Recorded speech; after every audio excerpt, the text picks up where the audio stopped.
প্রশ্ন, আল্লাহ আপনাকে দীর্ঘ নেক হায়াত দান করুন। আমাকে একজন বলেছে যে কোন ওয়াক্তে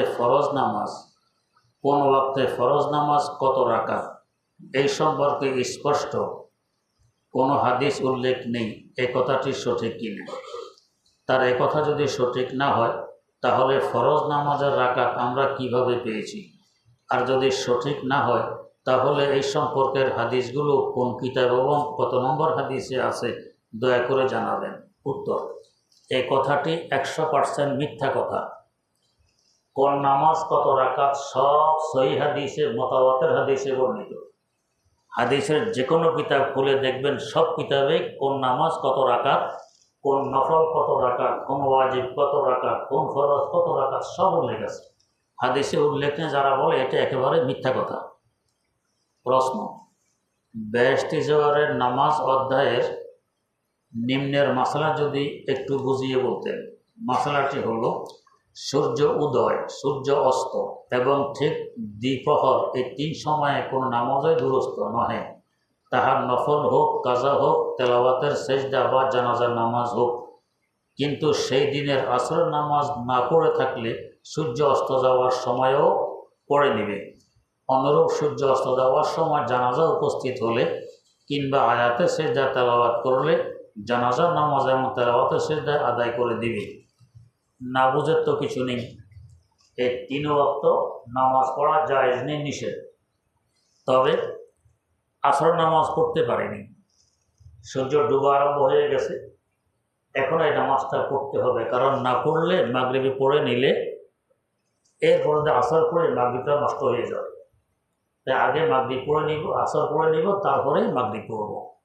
ওই দিনের আসরটা সূর্য অস্তের সময়ে পড়া যাবে।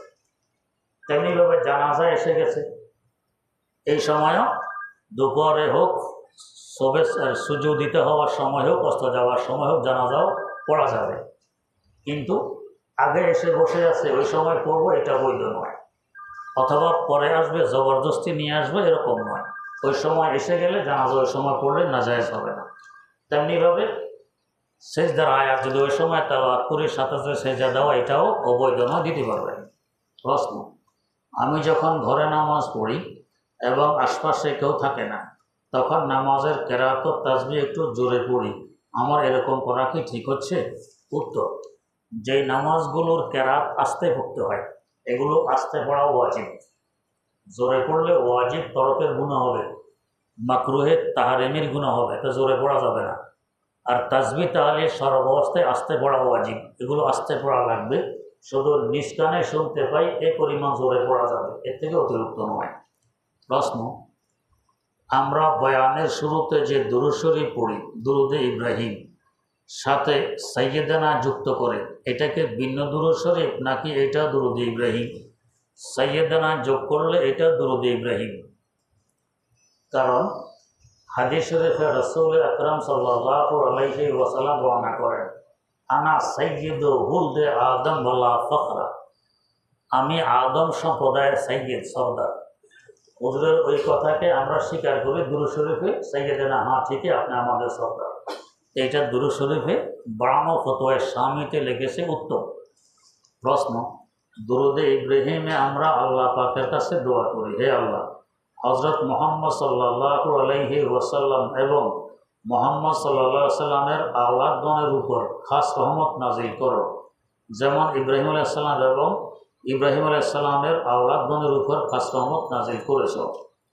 আমাদের নবীজি তো সর্বশ্রেষ্ঠ নবী, তবে আমরা কেন নবীজির জন্য রহমত ও বরকতের দোয়া করতেছি ইব্রাহিম আলাইহিস সালামের মতো? আমাদের যুক্তি সব জায়গায় চলে না। এই দুরুদে ইব্রাহিমে বুখারী শরীফে বর্ণিত, সাহাবায়ে কেরাম এসে বলতেছেন, ও আল্লাহর রাসূল, সালাম কিভাবে দিতে হয় আমাদেরকে শিখিয়েছেন, কিন্তু দুরুদ কিভাবে পড়তে হয় তা তো শিখাননি, এটাও শিখিয়ে দেন। আল্লাহ পাক তো বলতেছেন, সাল্লু আলাইহি ওয়া সাল্লিমু তাসলিমা, দুরুদে পড়া, সালামও দাও। তো সালাম তো শিখিয়েছেন, দিতে পারি, দুরুদ তো শিখাননি, কীভাবে দুরুদ পড়ব? তখন হুজুর দুরুদটি শিখাইলেন, যেটা বুখারী শরীফে বর্ণিত আছে, আমরা যেভাবে পড়ি এভাবে। এখানে আমার আপনার যুক্তি চলবে না, কেন এভাবে পড়া হয়? রাসূল নিজেই শিখিয়েছেন এভাবে করতে, তাই পড়া হয়। প্রশ্ন, একজন পুরুষ রোগী কি একজন মহিলা ডাক্তার থেকে চিকিৎসা গ্রহণ করতে পারবে যেখানে পর্দার হুকুম লঙ্ঘন হয়? উত্তর, যদি বাস্তবে পুরুষ ডাক্তার দ্বারা চিকিৎসা সম্ভব হয়, খামাকা মহিলা দিয়ে চিকিৎসা করি, তাহলে বৈধ হবে না। আর যদি চিকিৎসা পুরুষ ডাক্তার দ্বারা সম্ভব নয়, মহিলাই পারদর্শী, তাহলে গুনাহ হবে না, করা যাবে। প্রশ্ন, সরকারি হাসপাতালে চিকিৎসা গ্রহণ করতে গেলে বেশিরভাগ সময় মহিলা ডাক্তারের কাছে যাওয়ার প্রয়োজন হয়, তখন কি করণীয়? উত্তর, যথাসাধ্য চক্ষু নিচের দিকে রেখে কাজ সেরে আসব। প্রশ্ন, মুরগি জবাই করতে গিয়ে মাথা আলাদা হয়ে যায় ভুলবশত, এমত অবস্থায় মুরগিটি খাওয়া জায়েজ হবে? উত্তর, ইচ্ছাপূর্বক আলাদা করলে মাকরুহে তাহারিমি হয়, তারপরও গোশত খাওয়া জায়েজ আছে। আমার কাজটা মাকরুহে তাহারিমি হয়েছে, তার মাথা আলাদা করে ফেলা, আর ভুলে আলাদা হয়ে গেলে মাকরুহে তাহারিমি, কাজটাও হবে না, গোশতও ভালো থাকবে। প্রশ্ন, মনোবিজ্ঞানের মতে দ্রুত ঘুমানোর জন্য 1000 পর্যন্ত উল্টো করে ইলেকশনে বুঝে আসেন। প্রশ্ন, আকবর কমপ্লেক্স মসজিদে মাসিক ইসলাহি ও জিকিরের মজলিস হয় কত তারিখে? জানালে উপকৃত হতেন। প্রত্যেক বৃহস্পতিবার বাদ মাগরিব জিকিরের মজলিস অনুষ্ঠিত হয়, আর প্রতি ইংরেজি মাসের প্রথম বৃহস্পতিবার মাগরিবের পরে ইসলাহি বয়ান হয়, আত্মশুদ্ধিমূলক বয়ান হয়, এশার পরে জিকির হয়। প্রশ্ন, আমি একজন মাদ্রাসার শিক্ষক, আমি আপনাদের মাদ্রাসায় আরবি গ্রামার ও তাফসিরুল কোরআনের কোর্স করতে চাই, এখানে কোর্স করার কোনো ব্যবস্থা আছে কি? বিস্তারিত জানালে উপকৃত হতাম। উত্তর, ব্যবস্থা আছে। আপনাকে প্রথম শ্রেণীতে ভর্তি হইতে হবে। প্রথম শ্রেণীতে ভর্তি হয়ে এক এক ক্লাস করে পড়লে আরবিও পড়তে পারবেন এবং নহু সরফের আরবি গ্রামারও পড়তে পারবেন। 1 থেকে 100 পর্যন্ত গণনা করলে মনোবিজ্ঞানের মতে দ্রুত ঘুমানোর জন্য 1 থেকে 100 পর্যন্ত উল্টো করে গণনা করলে দ্রুত ঘুমানো যায়। এরকম করে ঘুমানোর চেষ্টা করলে কি শিরিক গুনাহ হবে? উত্তর, জি না, শিরিক গুনাহ হবে না। প্রশ্ন,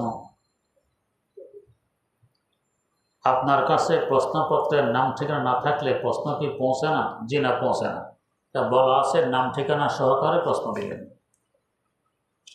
প্রশ্ন, পিতামাতার অনুপস্থিতিতে বিয়ে কি জায়েজ বলে গণ্য হবে? যে বিয়ে করবে সে যদি প্রাপ্তবয়স্ক হয়, চাই ছেলে হোক চাই মেয়ে হোক, দুজন সাক্ষী থাকলে বিয়ে হয়ে যাবে, পিতামাতার থাকা আবশ্যক নয়। প্রশ্ন, উৎপাদিত শস্যের ওষুধ দেওয়ার পর শস্য বিক্রয়কৃত অর্থ জাকাতের নেশাব হলে জাকাত কি দিতে হবে? উত্তর, উৎপাদিত শস্যের কোনো জাকাত হয় না। যে বিক্রি করা যে টাকা আসবে এটার উপর আবার বছর অতিক্রান্ত হয়, তাহলে আবার জাকাত আসবে। প্রশ্ন, নাপাক কাপড় বালতির পানিতে ডুবানোর পর ওই বালতির পানির ছিটা শরীর বা কাপড় লাগলে তা নাপাক হয়ে যাবে? উত্তর, প্রথম এবং দ্বিতীয়বার ডুবানোর পর যদি পানি আপনার গায়ে কিংবা কাপড় লাগে তো নাপাক হবে, আর তৃতীয়বার পানি ফেলে দেওয়ার পর কোনো বালতিতে লেগে থাকা পানি লাগলে নাপাক হবে না। প্রশ্ন,